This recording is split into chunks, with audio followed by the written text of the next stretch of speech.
telling myself it's going to sound better when I get the band back together. That's just another musician's excuse. Anyway, lesson 202. We're on the review. We're on review number 6, and we just started it yesterday. And this review, we read the introduction, but let's review the review. Let's review the introduction a little bit. We're going to take one idea each day. Jesus says, right? It's not me saying this. This is the J-Man himself, which is really me, which is you, which is all of us. Who wrote the Book of Love? We all did, right? We all wrote this. This is by you, by me. This is why it speaks to us. We take one idea for each day, but we sandwich the idea. We sandwich a previous lesson with, I am not a body, I am free, for I am still as God created me, right? God is not a body. Okay? Jesus makes this point very clearly in the text, right? God does not have a body. God is more love in the abstract, which is not something that we can put our finger on, so to speak, too easily, right? Like in that picture, I think it's Da Vinci, right, with the God's finger and Adam's finger touching, anthropomorphizing God, that God has a finger, that God has a hand, that God has a body. And we, if you look at all the religions of the world, the exoteric forms of the different religions make God into like a supreme being, like a person, a personality, or having a body, or having a form. And what the Course is doing is it's taking us beyond form. It's taking us into the formless. That's why A Course in Miracles really is not. It's not to be in a temple. It's not to be in a church. It's not a religion per se. It's not. It's not to bring people together to pray from this book. Rather, it's really a personal journey where that individual wakes up from the dream, and they realize that everyone, in order to wake up from the dream, everyone is part of your church, right? Every single person in the world is your brother, and even more than your brother is yourself, right? Your true self. So there's a collective body of humanity, beyond humanity even. We're talking about everything. That you realize you are one with everything, which means we're not just talking about humans, but we're talking about every little thing, right? God does not have a body. God, as love in the abstract, can only create love, right? God cannot create a world where there is not love. Let's put it that way, right? So in this world, in the world of perception, in the world of duality, in the world of subject and object, in the world of separation, there does seem to be pockets of lacks of love, right? Where there seems to be, we might even say evil, right? We might even say bad shit that is happening. And we also experience that within ourselves as well. But Jesus, is here to remind us that all of that just needs a light to shine on it, because the darkness is only darkness because there's no light, right? It's not, darkness is not a thing in and of itself. Evil is not a thing in and of itself. The ego is not a thing in and of itself. They are merely the lack of love. So what we want to do is shine the light of love on all those dark places. And part of the thing is that we feel ourselves to be trapped in this body, that we're this separate self. And we're slowly but surely warming up to the idea that we are not this little ego personality that we have taken ourselves to be, but we are actually we are everything. We are one with the whole, and that has never not been that. It's only the delusion or the illusion that has tricked us into believing that we are. But the illusion is our choice, right? We have chosen, we chose that, right? Collectively and also individually. But we can also unchoose the illusion in any moment, in any instant. So this lesson, I am not a body, I am free. I am still as God is God. So I was saying that the lesson for each, the review is sandwiched between I am not a body, I am free, for I am still as God created me, and then you have the lesson, and then you remind yourself again, I am not a body, I am free, for I am still as God created me. So today's lesson, review lesson, is 182, which is I will be still an instant and go home. So this is a reminder of the holy instant. What is the holy instant? Holy instant is the idea. The holy instant, Jesus speaks about it in different ways, actually, in the Course. One way of understanding the holy instant is that the holy instant is the moment where you choose forgiveness over attack, right? Any moment that you do that is a holy instant, right? Any moment where you remember love, that's the only thing. That's the only reality. And if I want to know that, I must be that. That is the holy instant. That's one understanding, right, of the holy instant. But another understanding is where you actually transcend the world for an instant. You go beyond the body, you go beyond the world, and you experience what it feels like to be free of ego, like beyond the body, beyond the sun, the moon, the stars, beyond anything. So that would also be the holy instant, where you experience what it feels to be home again. However that may happen, that could happen in many different ways, right? It could happen with the Course. It could happen listening to music. It could happen on a meditation retreat. It could happen, randomly or seemingly randomly. It could happen any moment, right? And when I originally wrote that song that I was singing, I wrote it moment instead of instant because I like the word moment better than instant, but it doesn't really matter, right? You could use moment or instant. Jesus uses the word instant. Why does he use the word instant and not moment? Might be a good question to ask. Is there a difference?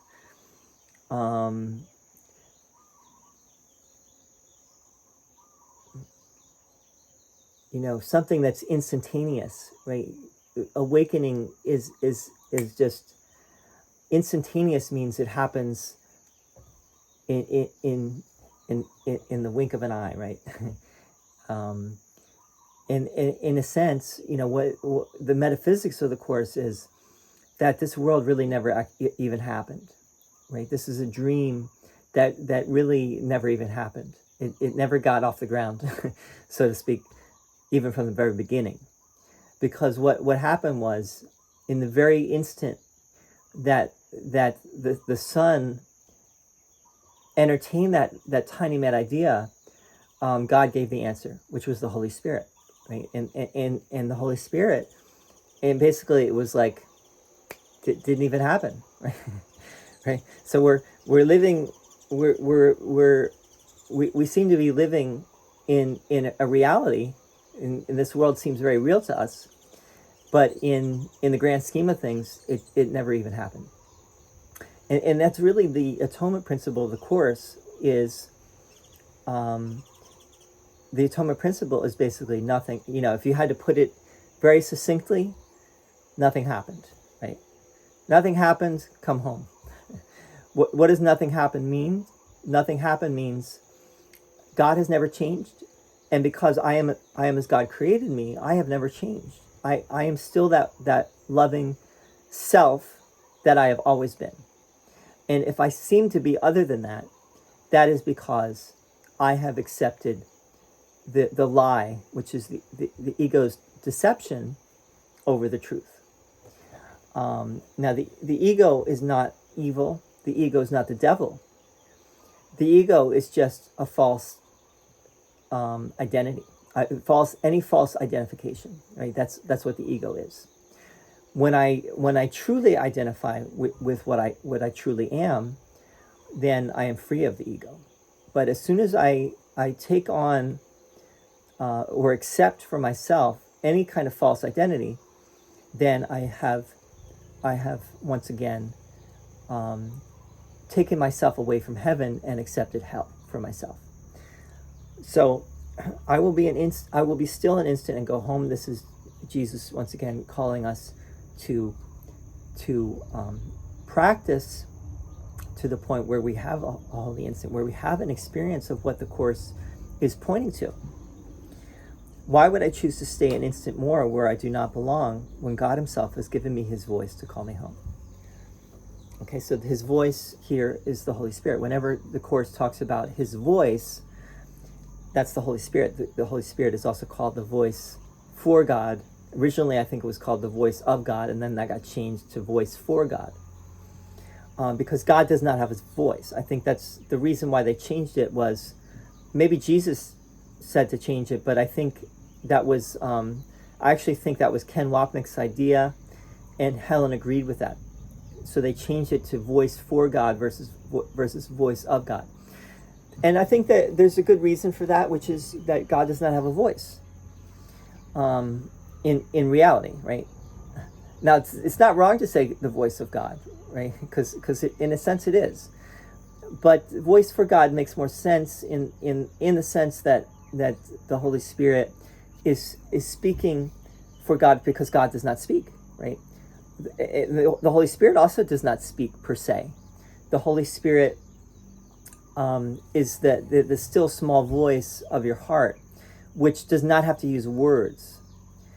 It can use words, but it does not have to use words. It could use anything. It could use feelings. It could use stillness, silence. It could use just a stirring. I said feeling, so that's included. It does not have to necessarily be words. And some people do hear words, some people do not hear words. Some people just tune in, let go of what's at whatever's in the way, and whatever's left through a process of elimination. That would be the Holy Spirit, right? When you lose the ego, then the Holy Spirit comes shining through, right? And then you would know what to think, what to say, or what to do in whatever situation you're in. And let me just add to that, which is that what Jesus seems to be driving at here is that we're always listening to the Holy Spirit, right? So that there's not a moment or an instant when we're not listening to the Holy Spirit.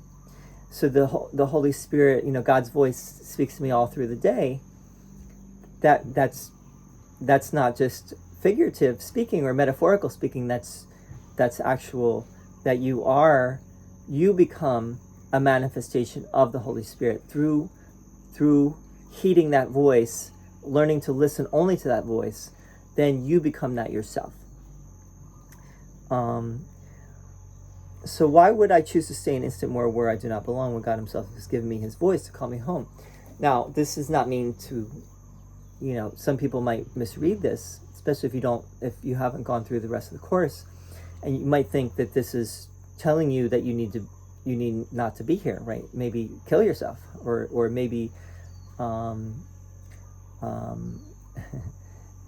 obviously it's not saying that, but some people might think it is. Or maybe it's saying, maybe you think it's saying, well, I'm going to be still an instant, I'm going to go home and I'm not going to be here anymore. Maybe so, but the reality is that you probably are going to come back into your body, right? You may have a holy instant, you may have a moment where you go beyond your ego and go beyond the world, which really kind of the same thing. You go beyond the body, so you transcend. You may have that moment, but you'll come back into your body again, right? And you and that experience, which Jesus also calls grace, will then inform everything else, right? Because you'll have had that experience, and you'll be a knower at that point. And then you will have a better understanding of what the Course is saying from having that moment in eternity, right, so to speak. So I think what Jesus is really inviting us to do is to be still an instant, go home, and have that experience, right? And that's what these lessons are aimed at, is to be still, to go home, go into that place of stillness, of silence, and to be free. Even if it's just for a brief moment, right? And then you come back and everything has changed because you've had that moment or that instant. Now, what Jesus was also saying in the introduction is, otherwise you go about your day and you think about this idea, right? You think about morning, evening, and every hour.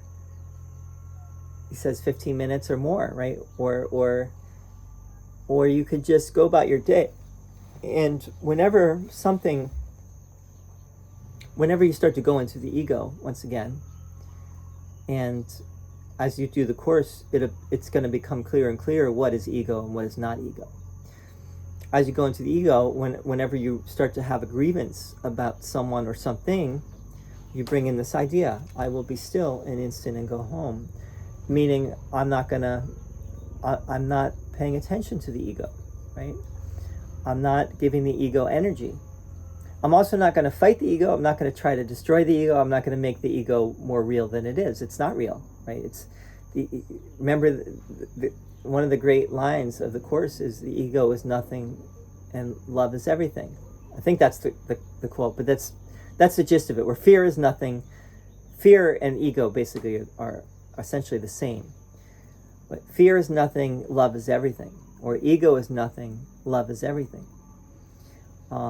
As soon as you fight the ego or attack the ego, you're fighting. You're like Don Quixote tilting against windmills. If you know Cervantes at all. I have not read Don Quixote. I know about Don Quixote, but I do know that Don Quixote, is fighting in there. He's fighting windmills, and that's really what fighting the ego amounts to. You're fighting against nothing. I think Donald Trump is like that too. He fights against windmills, as I understand it. But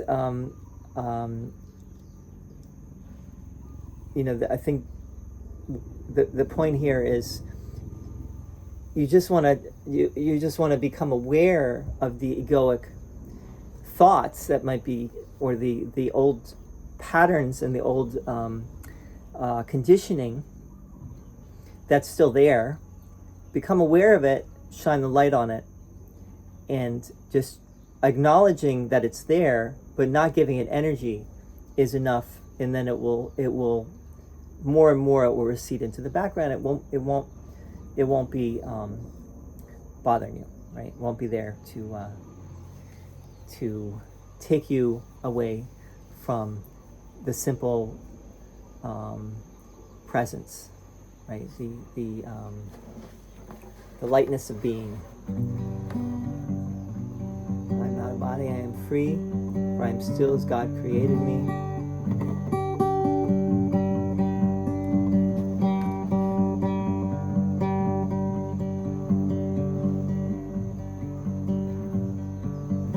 I am not a body, I am free. Still as God created me. I'm not a body, I am free. I am still as God created me.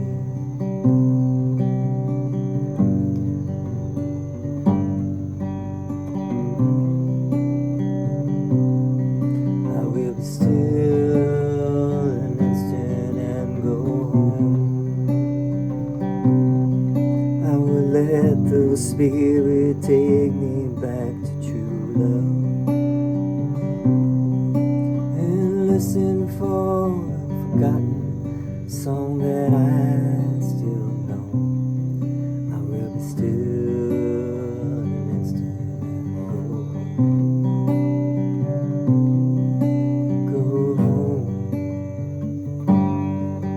Go home. Go home.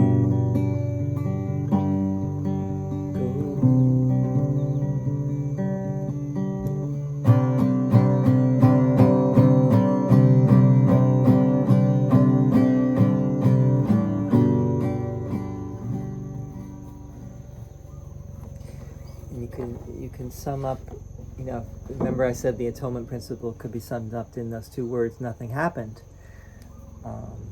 And the Course could also be summed up in just two words too. So two simple words, go home or come home.